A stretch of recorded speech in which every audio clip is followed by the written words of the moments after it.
देखो उत्तर पश्चिम मरुस्थलीय प्रदेश ये दो भागों में होते हैं, शुष्क और अर्धशुष्क। देखो वर्षा रेखा है, ये शुष्क और अर्धशुष्क को 25 सेंटीमीटर पे काटती है। शुष्क 100% है, इसके दो प्रकार हैं, बालुकास कूप युक्त और बालुकास कूप मुक्त। बालुकास कूप युक्त है ये 58.5 है और बालुकास कूप मुक्त है ये 41.5% है। बालुकास कूप मुक्त जो है ये किन किन जिलों के अंदर है, तो पोखरण, बलोत्रा और फलोदी। पोखरण से बलोत्रा जो आपस में जुड़ते हैं इसे मगरा कहते हैं और इस फुल ट्रायंगल को हमादा कहते हैं। ठीक है। अर्धशुष्क है, इसके 4 प्रकार हैं, गग्गर, लूनी या गोडावाट, नागौर उच्च भूमि, ठीक है, और शेखावटी। अब हम सबसे पहले करेंगे बालुकास कूप युक्त। बालुकास कूप युक्त के अंदर जो 58.5% है, सबसे पहले बरखान। बरखान क्या होते हैं, बरखान है ये आर्द्र चंद्राकार होते हैं। ठीक है, ये संवर्धिक शेखावाटी में पाए जाते हैं और संवर्धिक नुकसानदायी होते हैं। फिर है अनुप्रस्थ। अनुप्रस्थ क्या होते हैं, हवा के समकोण दिशा। अनुप्रस्थ जो होते हैं, अनुप्रस्थ बालुकास कूप जो होते हैं ये हवा के समकोण दिशा के अंदर होते हैं, कुछ इस प्रकार। ठीक है, ये गंगानगर, हनुमानगढ़, बीकानेर, चूरू, झुंझुनू और सीकर के अंदर पाए जाते हैं। अनुदैर्ध्य जो होते हैं ये हवा के समांतर दिशा के अंदर होते हैं, जैसलमेर के अंदर इसे सीफ भी कहा जाता है। फिर आता है ईग या इर्ग। ये क्या होते हैं, ये संपूर्ण रेतीला, कहने का मतलब ये जो बालुकास स्तूप होता है ये फुल का फुल रेतीला होता है, ये जैसलमेर के अंदर पाए जाते हैं। फिर आता है हमादा के अंदर बालुकास स्तूप होता है वो पूरा पथरीला होता है। ठीक है, ये जैसलमेर, बाड़मेर, फलोदी के अंदर पाया जाता है। रैग जो रेतीला भी होता है और पथरीला भी होता है, जिसे मिश्रित मरुस्थल कहते हैं। फिर होते हैं धोरे क्या होते हैं, बड़े बड़े लहरदार बालुकास स्तूप, जो बड़े बड़े लहरदार बालुकास स्तूप होते हैं उन्हें धोरे कहते हैं। धरियन स्थानांतरित गतिशील जो बालुकास स्तूप होते हैं उन्हें धरियन कहते हैं। सीफ जीव की आकृति के जो बालुकास स्तूप होते हैं ये अनुदैर्ध्य होते हैं। महरो बालू के नीचे का भाग जहाँ पे पानी इकट्ठा होता है उसे महरो कहते हैं। पवना मूर्ति संवर्धिक ऊंचे बालुकास स्तूप, मतलब बहुत ऊंचे बालुकास स्तूप होते हैं, ये जैसलमेर, बाड़मेर, जोधपुर में पाए जाते हैं। घासी कारबा बालुकास स्तूप जो होते हैं ये इनके पवना मूर्ति के जो बीच का भाग होता है, ठीक है, उसे घासी या कारबा बालुकास स्तूप कहा जाता है। फिर हमारे पास आता है पैराबोलिक महिलाओं की हेयर पिन की आकृति। राज्य में सबसे ज़्यादा पैराबोलिक हमारे राजस्थान के अंदर बालुकास स्तूप पाए जाते हैं। नेटवर्क हरियाणा और हिसार के बीच में जो ये बालुकास स्तूप पाए जाते हैं उसे नेटवर्क कहते हैं।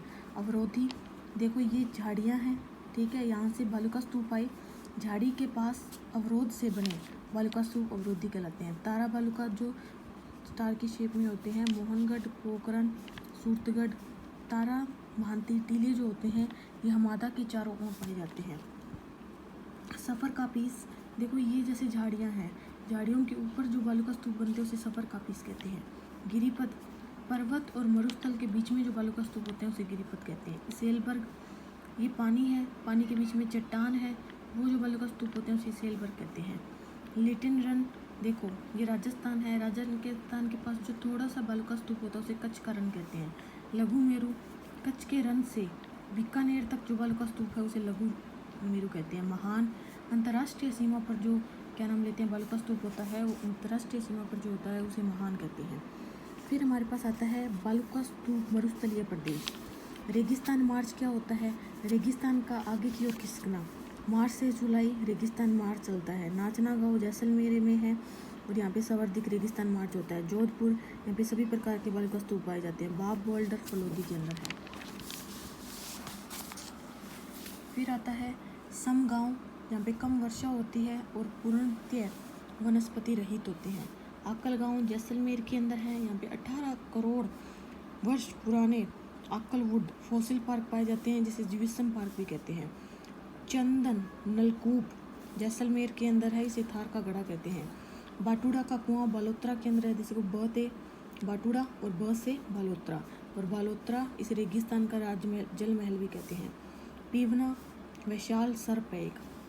मावट शक्तिशालीन वर्षा, पश्चिम विषोम की वर्षा, इसे भूमध्य सागरीय मानसून वर्षा भी कहते हैं, इसे गोल्डन ड्रॉप्स भी कहा जाता है।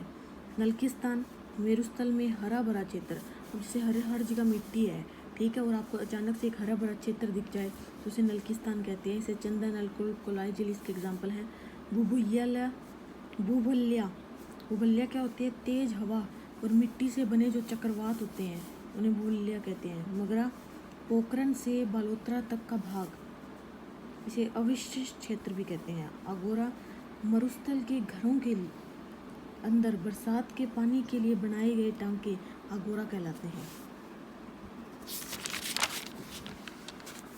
फिर है बालुका स्तूप मुक्त। बालुका स्तूप मुक्त का जो भाग है वो 48.5 है।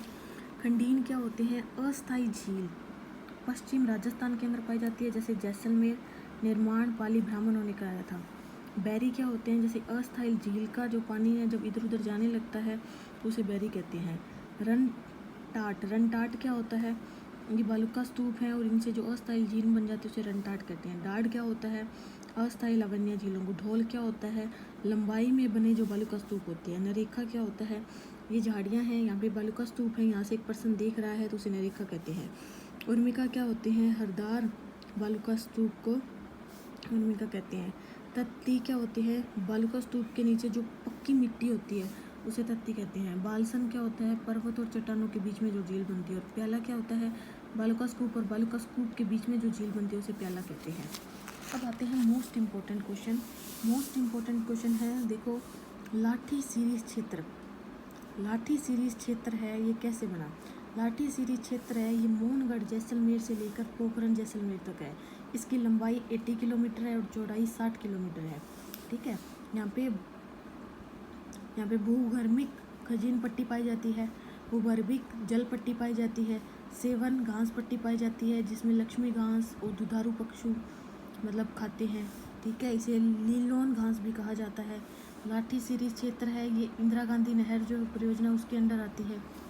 बस इतना ही है। इसमें क्या पूछते हैं? लाठी सीरीज क्षेत्र के अंदर आपसे ये पूछते हैं कि देखो, जैसे तीनों आपको दे दिए, कौन सा लाठी सीरीज क्षेत्र है, उसमें भूगर्भिक खनिज पट्टी है, वो हमें सेलेक्ट करना है, सही सिलेक्ट करना है।